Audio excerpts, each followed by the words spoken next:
Bismillahirrahmanirrahim. Assalamualaikum warahmatullahi wabarakatuh. Anak-anak ibu, siswa dan siswi MTS Nurul Fala Arman kelas 7. Ketemu lagi sama Bu Ajija di pelajaran prakarya. Kali ini kita masuk ke pertemuan yang ketiga. Disiapkan buku LKS-nya. Kita akan mulai dengan mengucap basmalah. Bismillahirrahmanirrahim. Dibuka buku LKS-nya, di situ halaman 14 tentang proses produksi kerajinan tekstil. Pada pertemuan sebelumnya, Ibu sudah menjelaskan tentang karya seni yang berupa kerajinan fungsi hias, fungsi estetik dan fungsi hiasan. Nah, pada pertemuan kali ini Ibu akan menjelaskan tentang kerajinan tekstil batik, sulam dan kerajinan jahit perca. Tahu ya kain batik ya, pasti kamu semua di rumah punya kain batik. Nah, kain batik itu merupakan warisan budaya Nusantara Indonesia dan merupakan budaya terbaik yang ada di Indonesia.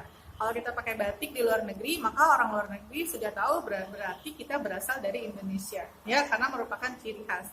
Batik sendiri ada dua, ada karya batik tulis yang menggunakan alat tradisional berupa canting, Ibu sudah jelaskan ya, ini hanya mengulas. Kemudian ada juga berupa batik printing yang menggunakan teknologi lebih modern. Fungsi kain batik yang pertama fungsi praktis, ya udah batik memang untuk digunakan sebagai pakaian gitu ya. Sedangkan ada yang namanya fungsi estetis, yaitu digunakan untuk momen-momen tertentu atau kegiatan-kegiatan penting dalam momen penting di suatu daerah. Ya. Kemudian yang kedua namanya kerajinan sulam. Sulam atau bordir merupakan hiasan dari benang yang dijahit pada kain, jadi menyulam. Awalnya teknik sulam hanya dilakukan dengan jarum dan benang menggunakan tangan. Namun pada saat ini sudah menggunakan yang namanya mesin bordir. Ya, pengertian bordir dan sulaman adalah hiasan yang dibuat di atas kain atau bahan-bahan lain dengan jarum jahit dan benang. Jadi ngebordir atau membuat sulaman itu sama. Ya, nah hasil dari sulaman pertama ada yang namanya sulam datar. Berarti datar aja tuh sulaman kain yang datar. Ada yang namanya sulam terawang atau kerawang, hasil sulaman yang berlubang-lubang, misalnya untuk taplak meja dan pinggiran kebaya. Tahu ya, kayak kalau kebaya kan pinggirannya tuh bolong-bolong, ya itu namanya sulaman juga. Yang ketiga namanya sulam timbul, sulaman yang membentuk gelombang di permukaan kain sesuai dengan lekuk gambar. Jadi kayak ngejiplak, ya. Nah, yang ketiga ada yang namanya kerajinan jahit perca. Prakteknya nanti sebenarnya kerajinan jahit perca, tapi kita belum tahu nih ya prakteknya seperti apa. Jadi ini hanya gambaran dulu saja.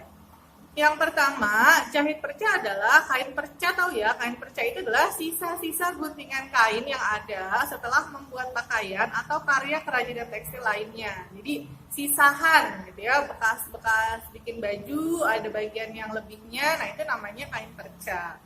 Jahit perca disebut juga tambal seribu atau patchwork, yang proses pembuatan suatu produk kerajinan tekstil yang terbuat dari potongan-potongan kain perca yang digabungkan dengan cara dijahit sesuai dengan rencana. Kan lihat ya, tas dari kain batik yang ditampal-tampal atau daster, baju daster yang berasal dari kain batik yang ditampal-tampal. Nah, itu merupakan salah satu kerajinan dari kain perca. Jenis jahit perca ditinjau dari pembuatannya. Yang pertama cara acak atau tak beraturan, cara jiplakan atau pola, jadi ada polanya, dia tinggal ngejiplak. Kalau acak ya berarti acak-acakan sejahit-jahitnya gitu ya, atau cara tumpang tindih. Cara tumpang tindih itu maksudnya menggabungkan guntingan-guntingan kain yang telah dipola terlebih dahulu dengan cara meletakkan pola bagian tengah di atas kain yang telah disiapkan. Jadi ada kainnya dulu, baru ditempel polanya dengan kain perca tadi. Ya.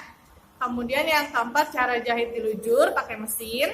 Yang kelima cara pola geometris atau dengan pola geometris segitiga, segi 4, segi 5 dan bentuk lainnya. Yang keempat namanya cetak saring. Karena kerajinan cetak saring itu sablon, simpelnya seperti itu. Menggunakan layar atau screen dengan kerapatan tertentu dan umumnya berbahan dasar nilon atau sutra. Kemudian diberi pola yang berasal dari negatif design yang dibuat sebelumnya.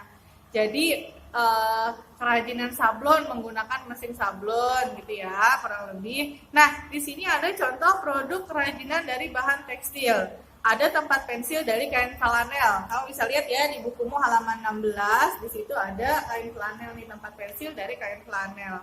Nah, di situ ada cara-cara pembuatannya, kemudian ada juga kerajinan tas rajut, dan ada banyak lagi kerajinan-kerajinan yang bisa dihasilkan dari kain atau benang yang yang ada di rumah kamu. Jadi jangan semuanya dibuang.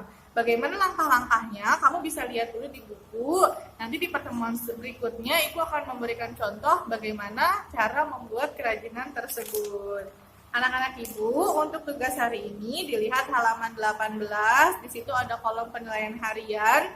Ada soal nomor 1 sampai nomor 5. Seperti biasa, itu soalnya jawabannya dituliskan di link Google Form yang disertakan bersama dengan video ini.